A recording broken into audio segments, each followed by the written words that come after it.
मुझे उम्मीद है कि पिछले जितने भी हमने लेक्चर्स किए आप लोगों ने उसको बखूबी प्रैक्टिस किया होगा, क्योंकि उन सब को स्टेप बाय स्टेप प्रैक्टिस के बाद अभी इस लेक्चर में हम यहाँ तक पहुँचे हैं कि अब हमारा प्रोजेक्ट फाइनल हो चुका है।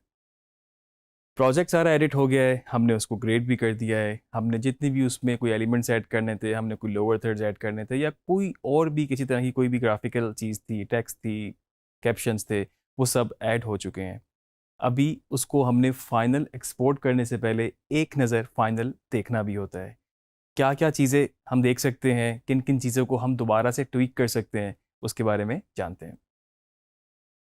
तो आप देख सकते हैं इस वक्त डिफरेंट स्टेजेस से गुजरने के बाद हमारा प्रोजेक्ट जो है इस वक्त फाइनल हो चुका है।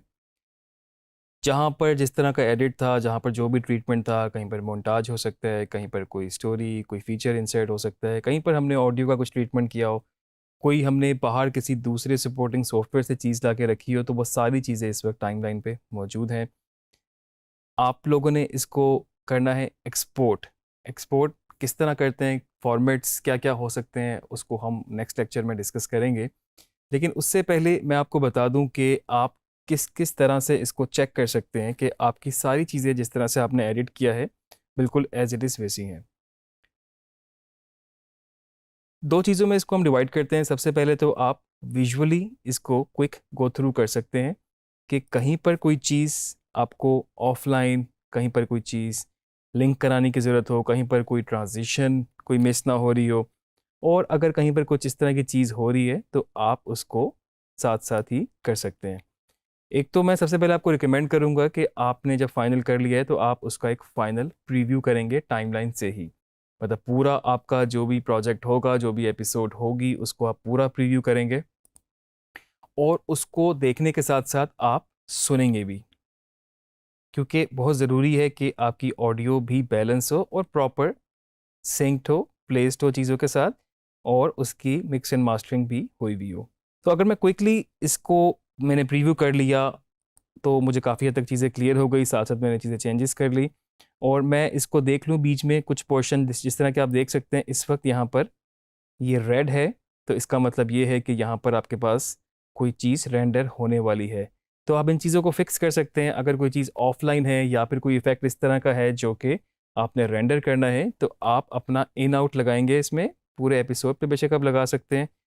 पूरे एपिसोड को हमने इस तरह सिलेक्ट किया, क्वेश्चन मार्क की से सिलेक्शन पे आपका इन और आउट लग जाता है, और आप यहाँ जब रेंडर करेंगे तो वो इसको रेडी कर देगा और ये जो रेड आपकी लाइंस हैं ये ख़त्म हो जाएंगी।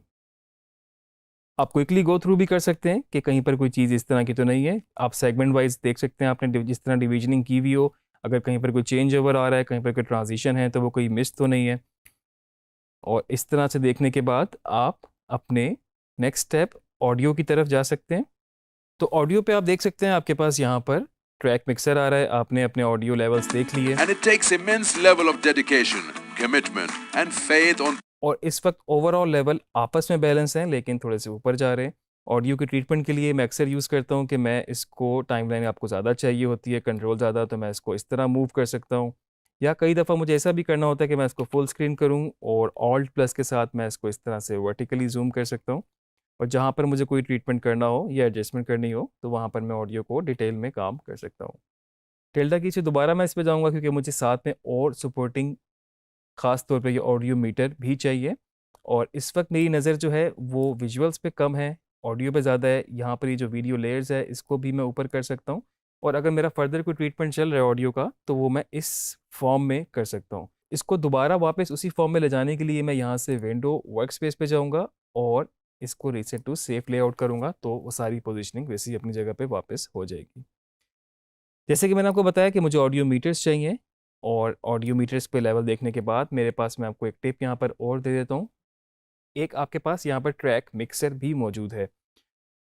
ऑडियो लेवल फाइनलाइज करने के लिए बेस्ट आपके पास चॉइस है कि वहाँ पर आप लिमिटर ऐड कर दें। ये लिमिटर जो होता है बेसिकली आपकी ऑडियो को लिमिट कर देगा कि एक स्पेसिफिक लेवल से ऊपर वो ऑडियो किसी भी सूरत नहीं जाएगी। आप चाहें तो किसी ट्रैक पे अलग अलग लगा सकते हैं, A1 A2 A3 हर एक पे अलग लगा सकते हैं। आपने अपने साउंड डिज़ाइन में डिसाइड किया था कि -12 आपका डायलॉग होगा, तो आपका सारा अगर जो नरेशन है, जो वॉइस ओवर है, वो आपका A1 या A2 पर है, आप दोनों पे सेपरेटली भी अप्लाई कर सकते हैं ऑडियो मीटर्स के through.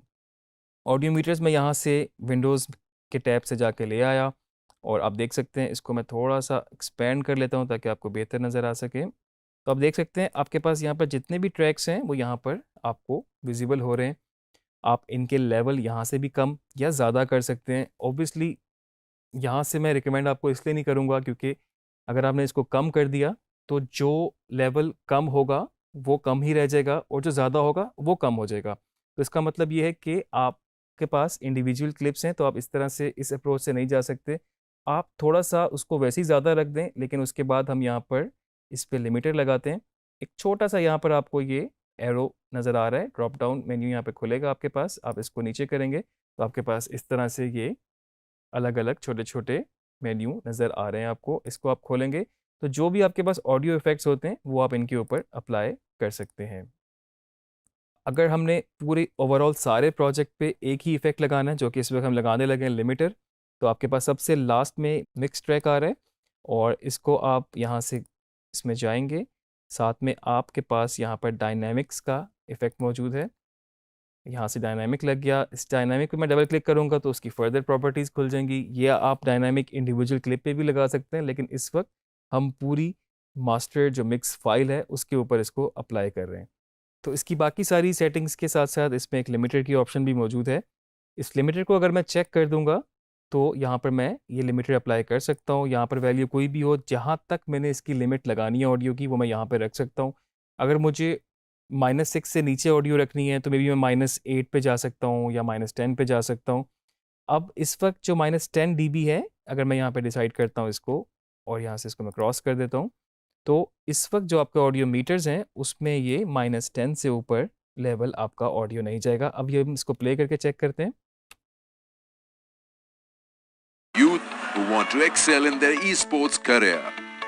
They want to tap into the massive potential that is available अब आप here. देख रहे हैं इसका And लेवल जितना भी था वो -10 से ऊपर नहीं जा रहा। अगर मैं इसी इफेक्ट को ऑफ करूँ तो अब हम इसको यहाँ से दोबारा प्ले करते हैं। and faith on part of the Galaxy Racer to make this Gamers Galaxy event a platform for youth who want to excel in their तो आप देख सकते हैं इस वक्त ये -6 को टच कर रहा है। ये लिमिटर ऑन करने से ये -6 को टच नहीं करेगा और ये -10 जो कि इसको यहाँ पर इन बिटवीन -6 और 12 के बीच में मिल रही है, वो आपको यहाँ पर उसको 10 पे वो लिमिटर अप्लाई कर देगा। ऑडियो को आप इस तरह से अपना फाइनल कर सकते हैं। अब आपको कम से कम ये टेंशन नहीं है कि आपका जो लेवल है वो ज़्यादा जाएगा। हाँ, लेकिन इसका एक नुकसान ये है कि जो लेवल कम होंगे वो कम ही रह जाएंगे। जो ज़्यादा हैं उनको ये लिमिट कर देगा, लेकिन जो कम है वो कम ही रह जाएंगे। तो जो कम वाले लेवल्स हैं वो आपको मैनुअली ही उनको बढ़ाना पड़ेगा। अगर आप रफली भी उसको बढ़ा देंगे और मे बी वो -6 को टच कर रहा है या और आपने डिसाइड कर लिया है कि आप उसको -10 पे रखेंगे, तो ये भी एक अच्छी अप्रोच हो सकती है। नहीं तो आप उसको कोशिश तो यही होगी कि पहली कि आप उसको इस तरह से लेवल करें, उस तरह से उसका बैलेंस करें कि वो डिज़ायर्ड आउटपुट जो आपको चाहिए जिस लेवल पे, उतना ही आपको मिले। क्योंकि ये आपने मीटर्स पे मैकेनिकली देखने के अलावा आपने अपने कानों से सुनना भी है। कोई आवाज़, कोई चीज़, कोई साउंड इफ़ेक्ट्स आपको उसका इम्पैक्ट ज़्यादा चाहिए हो सकता है। तो वो ज़्यादा चाहने का मतलब ये नहीं कि आप उसको बिल्कुल ही लेवल्स जितना डिसाइड किया उससे ऊपर ले जाएँ, तो आपको एक लिमिट में रहते हुए कि अगर आपने अपना नरेशन को डिसाइड किया हुआ है -12 और उससे ऊपर आपको दूसरा इम्पैक्ट चाहिए, तो -8, -6, -10 जितना भी आप ऊपर जा सकते हैं, आप उसको डिसाइड कर सकते हैं।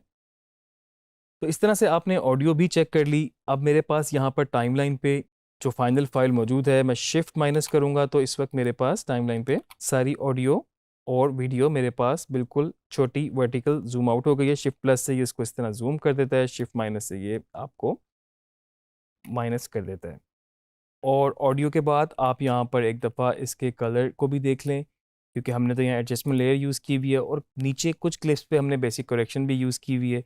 तो एक क्विक आप उस पे भी गो थ्रू कर सकते हैं। अगर कहीं पर आपको लगता है कि कोई टेम्परेचर का या एक्सपोजर का कोई डिफरेंस है तो साथ में वो भी चेक किया जा सकता है। क्योंकि एक दफ़ा जब आपकी ये फ़ाइल एक्सपोर्ट हो जाएगी तो फिर ये चेंजेस उस वक्त नहीं हो सकती। अभी आप जितनी भी चीज़ें कर सकते हैं वो इस वक्त टाइमलाइन पे रहते हुए ही कर सकते हैं। कई जगहों पर अगर आपको डिफरेंस लगता है, जिस तरह के ये अभी थोड़ा-सा ब्राइट है, ये थोड़ा-सा अंडर है, तो साथ-साथ आप उसको भी सेट कर लें अपने कलर में जाके। तो आप देख सकते हैं कि जिस तरह इनमें डिफरेंस है, तो आप बीच बीच में आप इन चीज़ों को भी सेट कर सकते हैं, क्योंकि उस वक्त में भी आप ये इग्नोर कर गए हो। आप देख रहे हैं कि ये ज़रा ज़्यादा आपके पास येलो है और ब्राइट ज़्यादा है, ये थोड़ा सा अंडर है, हालांकि ये मैच होने चाहिए आपकी ग्रेडिंग में। तो यहाँ पर आप थोड़ा सा इसको भी एडजस्ट कर सकते हैं, जिन पॉइंट्स पे आप थोड़ा सा हम शेडोज़ के साथ भी